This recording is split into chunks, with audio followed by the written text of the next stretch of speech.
Assalamualaikum warahmatullahi wabarakatuh. Salam Kukar Pintar. Halo semuanya, apa kabar? Senang bertemu kalian kembali bersama saya, Rahmawati. Untuk kali ini, kita akan membahas materi IPS kelas 8 semester genap, bab 3, keunggulan dan keterbatasan antar ruang dan pengaruhnya terhadap kegiatan ekonomi, sosial, budaya di Indonesia dan ASEAN. Dengan tema perdagangan antar negara. Tujuan pembelajaran kali ini, setelah proses belajar mengajar, diharapkan siswa dapat menelaah perbedaan perdagangan antar pulau dan perdagangan antar negara dengan baik. Sebelumnya, Ibu akan memberi kalian pertanyaan. Apakah negara kita mampu memproduksi sendiri semua kebutuhan masyarakat Indonesia? Mengapa? Jelaskan. Setiap negara memiliki keunggulan sekaligus keterbatasan, baik dalam hal sumber daya alam maupun sumber daya manusia dan teknologi. Karena itu, tidak ada negara yang mampu memenuhi kebutuhannya sendiri, sehingga terjadilah perdagangan antar negara. Selanjutnya, kita simak materi berikut ini. Perdagangan antar negara atau sering disebut perdagangan internasional merupakan aktivitas perdagangan yang dilakukan oleh masyarakat suatu negara dengan masyarakat negara lain atas dasar kesepakatan bersama.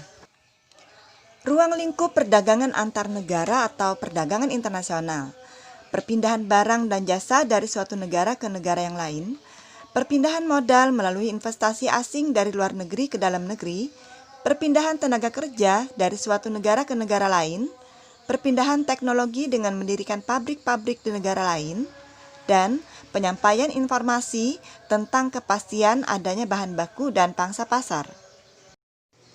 Aktivitas perdagangan antar negara ada dua. Yang pertama ekspor, yaitu kegiatan menjual barang atau jasa ke luar negeri. Misalnya, Bu Amel pembuat kue dan melakukan penjualan sampai ke Malaysia. Seseorang atau badan yang melakukan ekspor disebut eksportir. Yang kedua impor, yaitu kegiatan membeli barang atau jasa dari luar negeri. Misalnya, Pak Solihin pemilik kafe dan membeli beberapa bahan minuman dari luar negeri. Seseorang atau badan yang melakukan kegiatan impor disebut importir. Beberapa kebijakan pemerintah untuk mendorong ekspor. Yang pertama, memberi kemudahan kepada produsen barang ekspor. Misalnya, kebijakan perizinan, pelatihan inovasi produk, bantuan kredit, bantuan teknologi, dan lain-lain.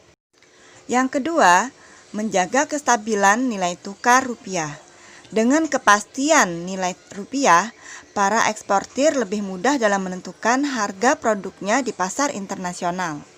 Yang ketiga, membuat perjanjian dagang internasional yang mencakup kesediaan masing-masing negara untuk menjadi pembeli atau penjual suatu barang. Yang keempat, meningkatkan promosi. Misalnya dalam kegiatan pameran dagang, festival olahraga, seni, maupun kegiatan lainnya yang dapat berfungsi sebagai promosi. Berikut ini beberapa faktor yang mempengaruhi ekspor.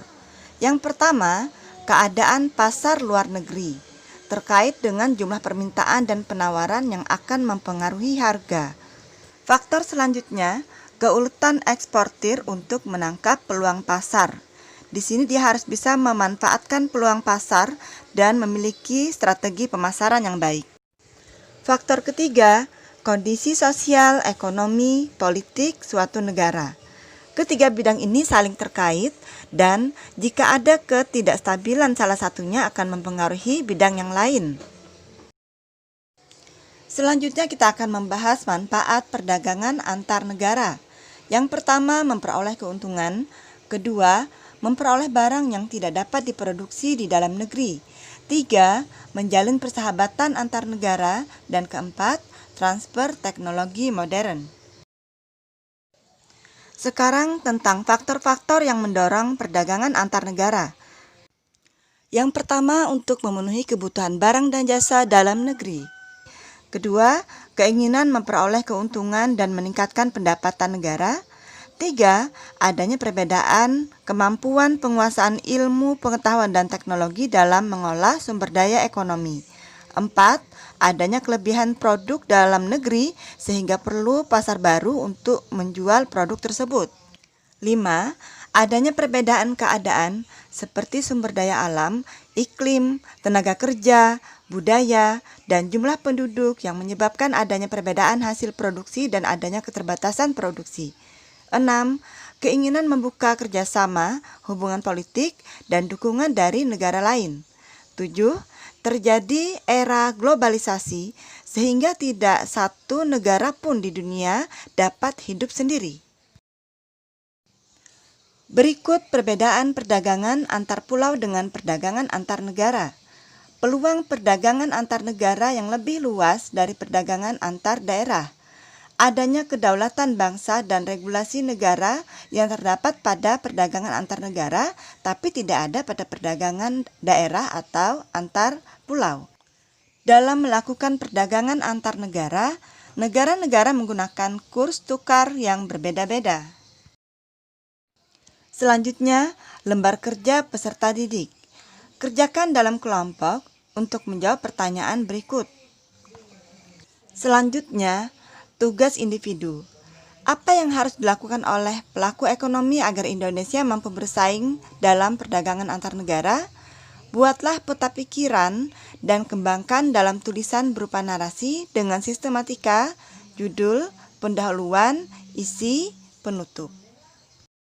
Kalian sedang menyimak materi hari ini, bukan? Apa saja yang telah kalian peroleh dari belajar hari ini? Bagian mana yang membingungkan kalian?